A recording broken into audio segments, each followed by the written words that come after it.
Happy Friday, everyone. Welcome to January 14th daily Bible reading. Today we will be in Isaiah chapter 14. Looking forward to getting into that text with you. Just a reminder that on the 19th, we will also be adding in a section of the New Testament. I think it's going to be Matthew 1. Don't quote me on that. Actually, you know what? We can just double check that real fast so I can make sure that I am sharing that with you correctly. I believe we'll be in Matthew 1 and we'll be making our way through the New Testament. Let me double check again. Good thing I double checked. It's Luke 1. Actually, Luke chapter 1 is where we'll begin reading on the 19th. So on January 19th, not only will we be reading Isaiah chapter 19, but we'll also be picking up in Luke chapter 1. So if you are interested in some New Testament reading as well, don't worry, that is on the way, and I'm looking forward to reading that with you too. But thanks for being here today on January 14th for Isaiah 14. Let's get into the text. Let me just double check, make sure my streams are working right. Make sure nobody's telling me that we're missing audio or anything. Looks like we're good to go. So let's get into the text then. Isaiah chapter 14.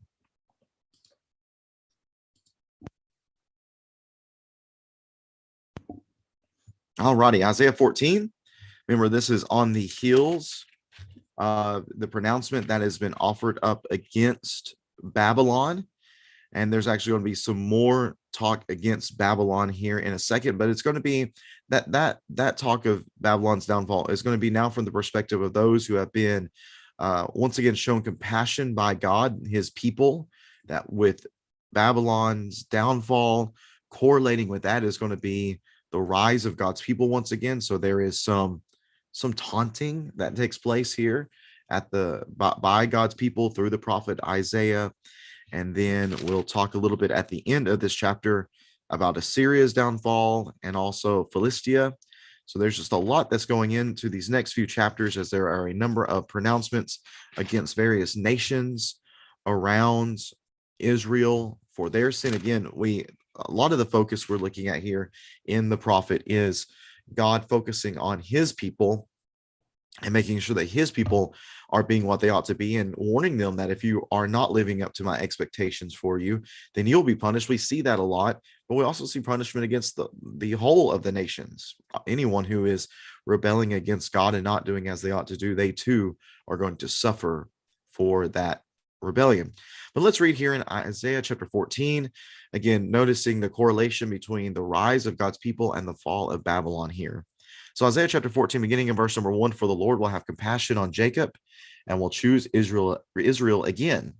He will settle them on their own land. The resident alien will join them and be united in the house of Jacob. The nations will escort Israel and bring it to its homeland. Then the house of Israel will possess them as male and female slaves in the Lord's land. They will make captives of their captors and will rule over their oppressors. So there is a reversal that has taken place here within this text of those who had been ruling over Israel. They will now rule over them, and those who have been oppressing Israel, the roles would now be reversed. So verse 3, again, we're talking about sandwiched in between this chapter on the fall of Babylon in chapter 13, and then the beginning of some taunting against the king of Babylon in chapter 14 and verse 3 are these two verses that talk about the restoration of Israel, that hope. Remember, even in the cycle of the prophetic messages, there is always a little nugget of hope that's snuck in there at somewhere at some point to give some balance, that this very difficult, this very tough talk that they are enduring because of their rebellion, there's hope at the end of it. And that's what the Lord is hoping that they'll hold on to. So let's see here then, now in Isaiah chapter 14 and verse number 3. When the Lord gives you rest from your pain, torment, and the hard labor you were forced to do, you will sing this song of contempt about the king of Babylon and say, how the oppressor has quieted down, and how the raging has become quiet. The Lord has broken the staff of the wicked, the scepter of the rulers. It struck the peoples in anger with unceasing blows. It subdued the nations in rage with relentless persecution. The whole earth is calm and at rest, and people shout with a ringing cry. Even the cypresses and the cedars of Lebanon rejoice over you. Since you have been laid low, no lumberjack has come against us. Sheol below is eager to greet your coming, stirring up the spirits of the departed for you, all the rulers of the earth, making all the kings of the nations rise from their thrones. They all respond to you, saying, you too have become weak as we are. You have become like us. Your splendor has been brought down to Sheol, along with the music of your harps. Maggots are spread out under you, and worms cover you. Shining morning star, how you have fallen from the heavens. You destroyer of nations, you have been cut down to the ground.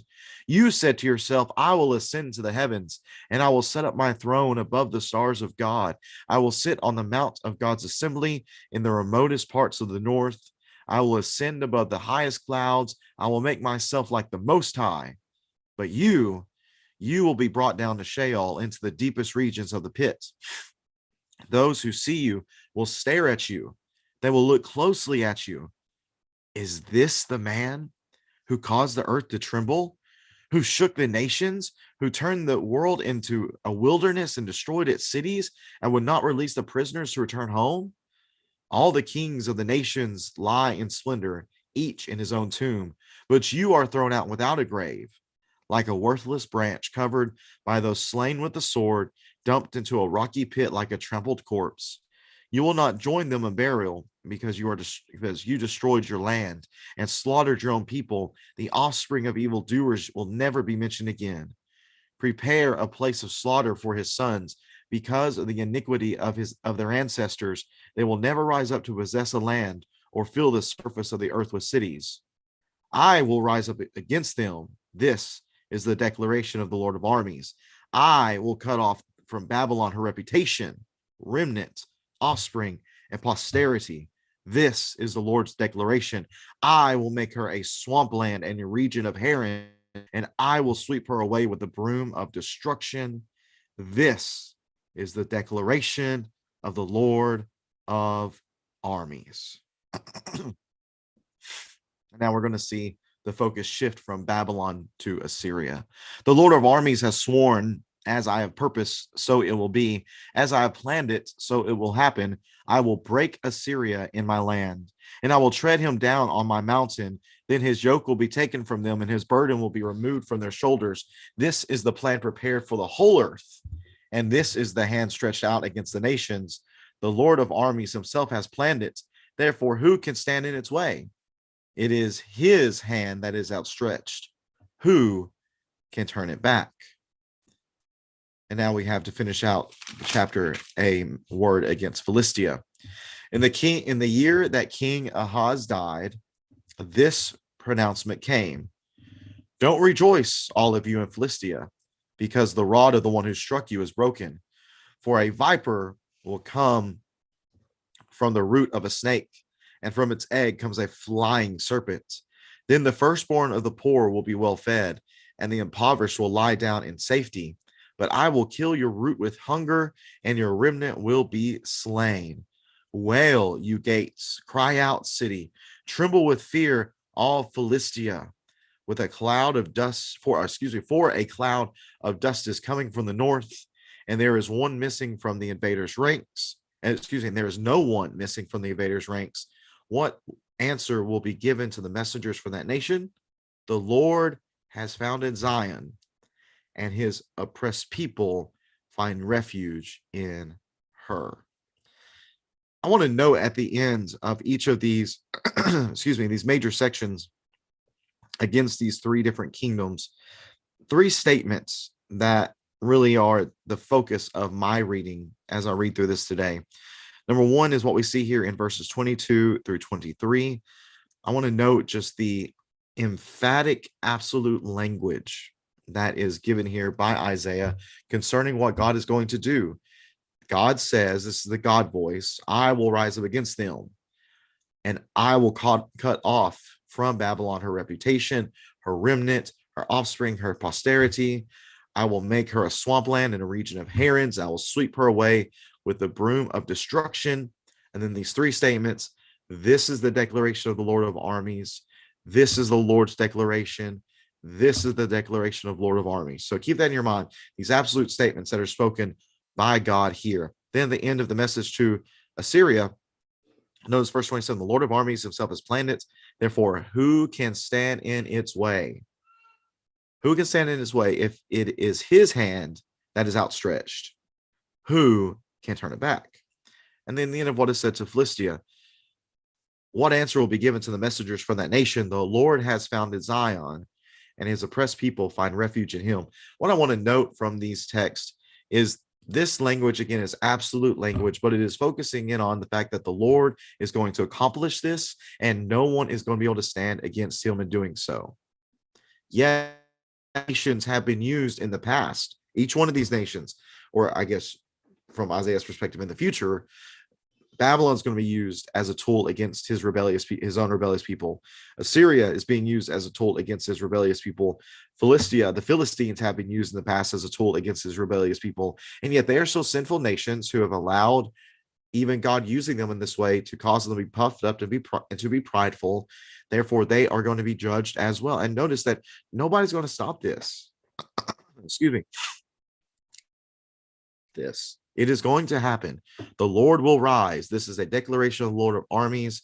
Then the question at the end of the Assyrian section, who's going to turn him back? Who is going to stop him? And the reality is that no one is, because the Lord has founded Zion, and he is going to be the refuge for his oppressed people. That he is absolute in what he is going to do and what he is going to accomplish, and no one is going to stop him. And that's a message that cannot be argued against. No one will be able to stand against the Lord. And I hope we'll take that with us today, that we'll think about that, the fact that no one will stand against him, regardless of what sort of opposition we might be facing in this life, whether it be the type of opposition that is just standing against us in our faith, trying to influence us to do what we ought not do, or to lose lack of faith or trust in God. We need to stand against that, knowing that our God is absolute and he will not forsake us. He will not be defeated. Or whether it be something on maybe a deeper level, something like what Paul talks about in Ephesians 6, this spiritual warfare that we're engaged in. Again, the Lord is absolute. He will not be defeated. We simply need to trust in him. And I hope we'll do that as we go throughout the rest of this Good Friday. Focus on the Lord, trust in him, and do good, as Kenny Embry says in his podcast, Balancing the Christian Life. And what I tell my daughters a lot is to do good and to be good. And we can do that whenever we trust in the good God. So I hope that we can do that. Thanks for joining in. I do hope you have a great rest of your day. Tune in the morning for our daily Bible reading. It'll be much earlier tomorrow because we have some plans later on in the morning tomorrow. So I'll be getting up a little extra early. Hopefully, I feel like I'm past all the sickness now. So the medicine that I haven't taken, hopefully I won't have to take that today, and I'll be feeling much better tomorrow. And we'll be able to just get past everything and get going again. So look forward to reading with you again tomorrow on the 15th, a Saturday, in Isaiah 15. Hope you can join in for that. Again, have a great rest of your day. Take care.